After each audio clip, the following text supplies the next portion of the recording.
Olá a todos, espero que estejam todos bem. Hoje a gente vai conversar um pouco sobre conjuntos numéricos e entender como são classificados os números que a gente usa.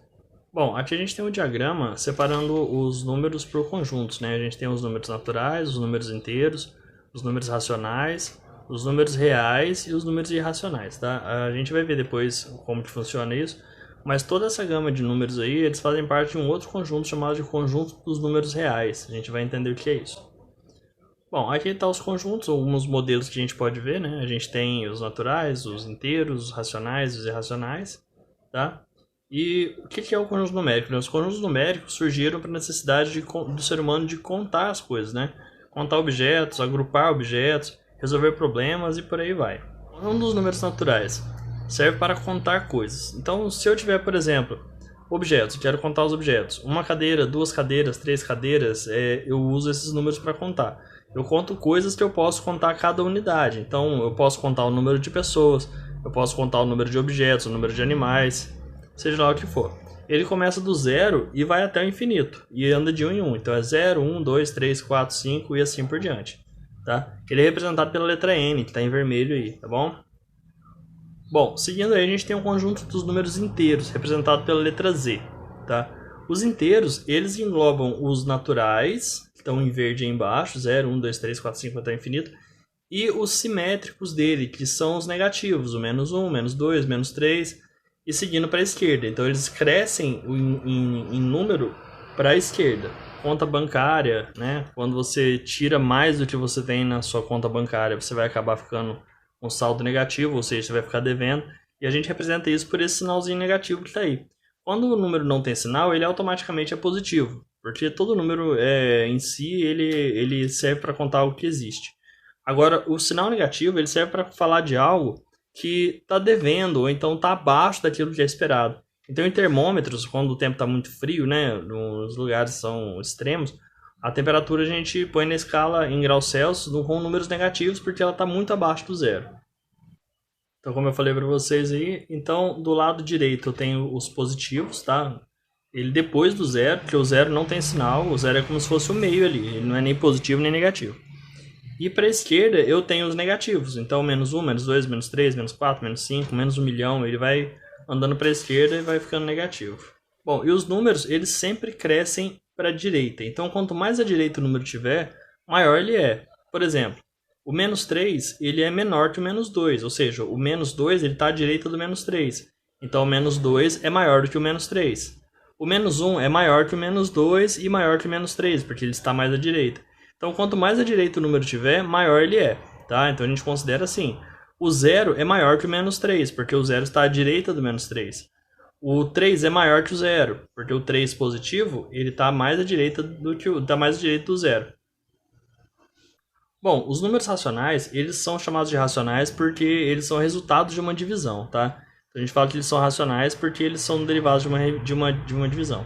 E como a gente faz divisão, a gente sabe que as divisões, elas podem dar números inteiros, né, naturais, elas podem dar números decimais, com vírgula, ou ainda pode dar a dízima periódica, tá? Então, a gente tem, nesse caso, as frações, a gente tem os números inteiros, então, no caso, pode ser natural ou pode ser inteiro negativo e ele também é racional. Eles podem ser decimais exatos, então 1,5, 2,1, 0,3, ou ainda podem ser as dízimas periódicas. A gente já viu que é uma dízima periódica, né? É aquela divisão onde tem um número que repete infinitamente, tá? Então a gente tem um exemplo ali. Aí, aqui no nosso conjunto, a gente colocou aqui alguns exemplos, tá? São só alguns. Então, o menos 2 é racional, ele é inteiro, mas ele também é racional, porque ele também pertence ao racional. O 3 meios em forma de fração dá 1,5, faltando um sinal negativo ali. Menos 0,1555 é uma dízima periódica. Menos 1, 0, 1, 0,43, o 2. Então, todos os números são racionais, tá? Bom, e aí a gente tem o último conjunto dentro desses subconjuntos aí, que são os números irracionais, que dentro deles ele é representado pela letra I, e a gente tem neles os números que não são dízimas não periódicas. São dízimas, números que têm uma parte decimal que repete infinitamente, só que elas não seguem um padrão, elas não se repetem. Aí nesse caso a gente tem os exemplos mais famosos, que é o número π, que é 3,14, 15, 92 e assim por diante. Ele não repete, não tem um padrão que começa a repetir. A gente tem o número de Euler, que é 2,71828 e assim por diante, também não se repete, tá? A gente tem as raízes não exatas, raiz quadrada de 2, raiz quadrada de 7. A gente tem raízes também não são quadradas, raiz cúbica, raiz quarta, em que o resultado também não dá exato. Então, todos esses são chamados de números irracionais, tá? Onde a gente usa ele? A gente usa na geometria para chegar em cálculos de aproximação, mas no dia a dia mesmo, assim, a gente costuma arredondar esses números e a gente aplica eles de outra forma, tá? Bom, e nesse caso entram todas as raízes não exatas, tá? Todas as raízes não exatas também são irracionais. Bom, então aí a gente tem, revendo, né? A gente tem o conjunto dos números naturais, 0, 1, 2, 3, 4, 5.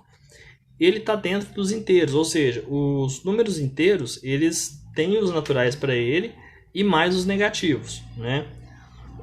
Aí a gente tem os racionais. Os racionais, eles têm os naturais, que estão dentro dos inteiros. Ele tem os inteiros, né, que são os positivos e negativos.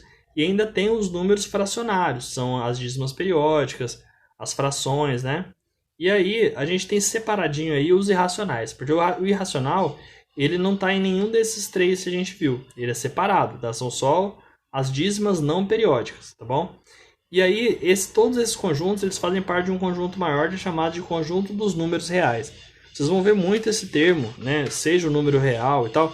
Quer dizer que ele pode ser natural, ele pode ser inteiro negativo, ele pode ser fracionário, pode ser uma dízima periódica, pode ser um número irracional, uma fração, uma raiz não exata. Enfim, ele pode ser qualquer número nessa gama aí, tá bom? Bom, e aí a gente tem esse diagramazinho aqui, ó, explicando para vocês. Quem quiser copiar essa parte aqui é interessante, só para a gente ter um exemplozinho aí, tá bom? Esses quatro subconjuntos fazem parte do conjunto dos números reais. E aí dentro do diagrama a gente tem os naturais, que estão lá dentro. Aí em volta dele tem os inteiros, né, o conjunto Z. A gente tem os racionais, que englobam eles. Os irracionais separadinho ali de vermelho.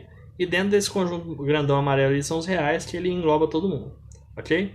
Bom, gente, então é só isso, tá? Essa matéria vai servir para vocês em vários anos. Vocês vão perceber que todo começo de ano os professores vão começar a explicar de novo sobre conjuntos numéricos. Então vocês podem recorrer a isso aí quando precisar, ok?